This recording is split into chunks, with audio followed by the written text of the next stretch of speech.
Guys, welcome back to Relaxed Running. I am the head coach here at Relaxed Running, Tyson Popplestone, and for the next couple of weeks we wanted to do something slightly different. We've got the World Athletics Championships taking place right here in Oregon in a couple of weeks' time, and as a result I wanted to look at some of the most highly anticipated track races that are going to be going down. More specifically, I wanted to let you know who I think the major chances to take away a medal and the top 5 places will be, and even more than that, wanted to hear from you about who you think I've missed. Before we get started, just a reminder, hey, if you're not already subscribed here, make sure you hit that subscribe button. You might also enjoy the Relaxed Running podcast, where we speak to the best of the best in the world of distance running and around the sport to help transform the way you run. But for right now, let's focus more specifically on the men's 1500 meter final here in Oregon for the World Athletics Championships. Now, perhaps it goes without saying at this point in time, I think my tip for first place is the great man, the youngster from Norway, Mr. Jakob Ingebrigtsen. He's the Olympic 1500 meter champion. He's run 3:28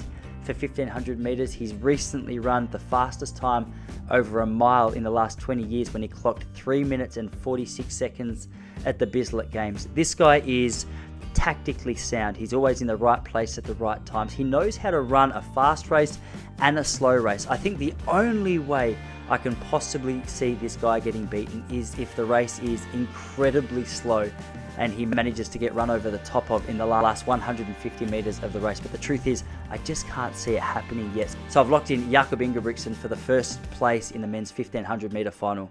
Just a couple of steps behind him is the Aussie up-and-comer. I say up-and-comer. He's an Olympic finalist. He's recently run 3:47 for the mile, just a couple of steps behind Ingebrigtsen in Bislett.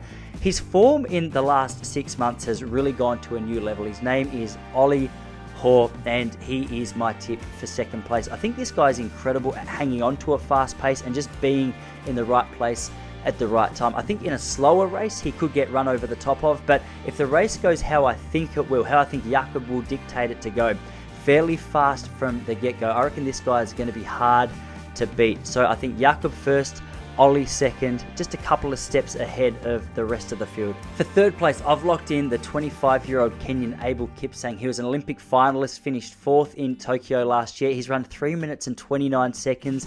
He's recently come off an African Champs victory. He was the bronze medalist at the World Indoor Champs, and he's just started to put a few scores on the board, which makes you think he's going to be a hard man to beat. That's why I think only 2 people in the field are going to beat him. Abel is an incredibly talented athlete. I think whether it's fast or slow, he's going to be a stiff guy to run past. So Abel Kipsang is locked in for third place.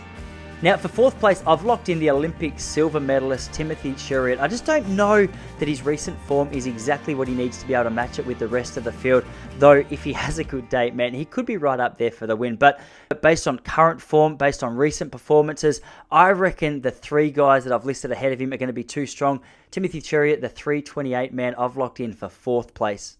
And for 5th place, I've locked in the UK athlete, Jake Whiteman. He's a 3:29 man. He just knows how to race. Much like Jakob, he's always in the right place at the right time. I've said 5th, but I think if it was a super slow race, this guy could be one that you really need to watch out for. He seems to have a nice turn of speed. 3:29 is not mucking around for 1500 meters, but I think compared to the rest of the field, it's not going to be quite enough to be able to take out a medal. I think this guy's best chance is to try and dictate a really slow race, and then with 150 meters to go, absolutely lay it down. Obviously, these are just a couple of suggestions. There's a highly talented field. There's so many athletes in the field who have to make the final, let alone run well, for these to be true in the final. So make sure you let us know in the comments below who you think will win, who you think will place, who was I wrong about. Let me know. Keep me updated. Remember, check out the Relaxed Running podcast. Check us out on Instagram. And hey, let's keep that conversation going in the comments below.